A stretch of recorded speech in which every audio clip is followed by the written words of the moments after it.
Assalamualaikum warahmatullahi wabarakatuh. Kali ini saya akan menjelaskan materi ekonomi kelas 11, yaitu bab kedua tentang pertumbuhan ekonomi dan pembangunan ekonomi. Dan di sini saya akan membahas terlebih dahulu tentang pertumbuhan ekonomi, mulai dari pengertian, indikator, dan juga teori-teori. Yang pertama, pengertian. Pertumbuhan ekonomi adalah kondisi adanya peningkatan PDB suatu negara atau daerah, peningkatan pendapatan per kapita, dan peningkatan penyediaan fasilitas masyarakat dan infrastruktur. Suatu daerah bisa dikatakan mengalami pertumbuhan ekonomi kalau persentase PDB daerah tersebut mengalami kenaikan dibanding periode sebelumnya. Baik besar maupun kecil, suatu daerah atau negara tetap dikatakan mengalami pertumbuhan ekonomi bila PDB-nya meningkat. Ada beberapa faktor yang mendukung pertumbuhan ekonomi seperti kekayaan modal, kesediaan tenaga kerja, kekayaan sumber daya alam, kemajuan teknologi, dan sikap masyarakat itu sendiri. Nah, kemudian yang kedua ada indikator pertumbuhan ekonomi. Yang kesatu ada pendapatan nasional real. Sebuah negara mengalami pertumbuhan ekonomi jika pendapatan nasional realnya naik atau meningkat dari periode sebelumnya. Yang kedua ada pendapatan real per kapita. Sebuah negara disebut mengalami pertumbuhan jika pendapatan masyarakatnya meningkat dari waktu ke waktu. Yang ketiga ada kesejahteraan penduduk. Hal ini bisa dilihat dari lancarnya pendistribusian barang dan jasa di negara itu. Dan yang terakhir ada tenaga kerja dan pengangguran.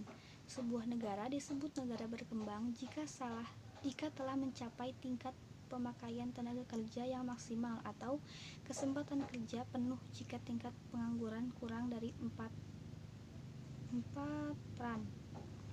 Nah, kemudian ada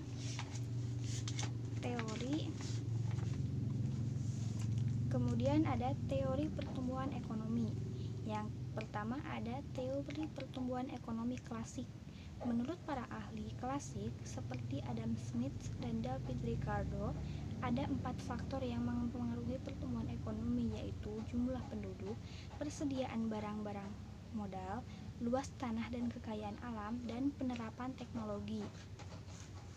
Yang kedua, teori pertumbuhan ekonomi menurut Schumpeter.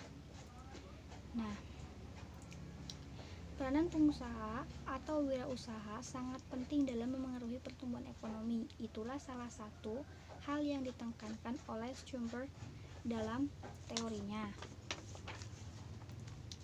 Pengusaha akan terus melakukan inovasi untuk mendapatkan hal-hal baru yang berguna bagi usahanya dan dapat meningkatkan keuntungan yang diperoleh.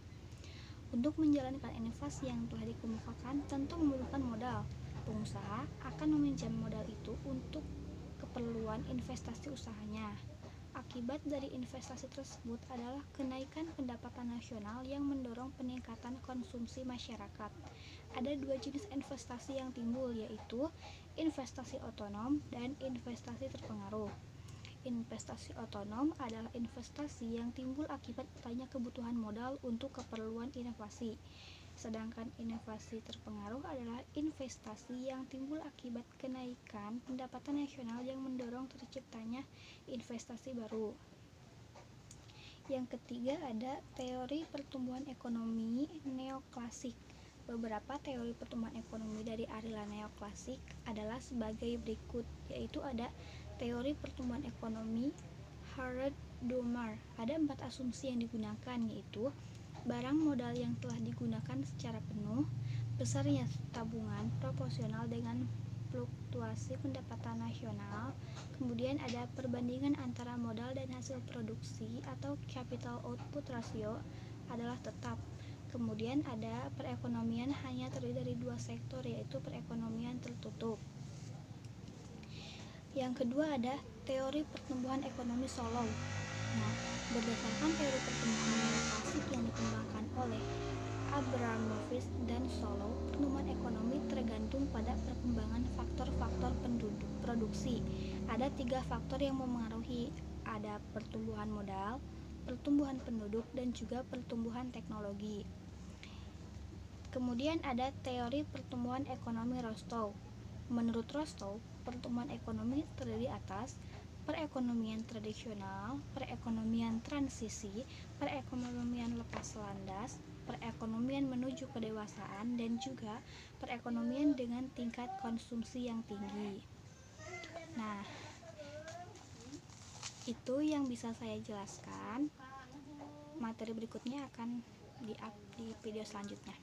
Terima kasih, maaf bila ada kata-kata salah atau pengucapan yang kurang benar. Wassalamualaikum warahmatullahi wabarakatuh.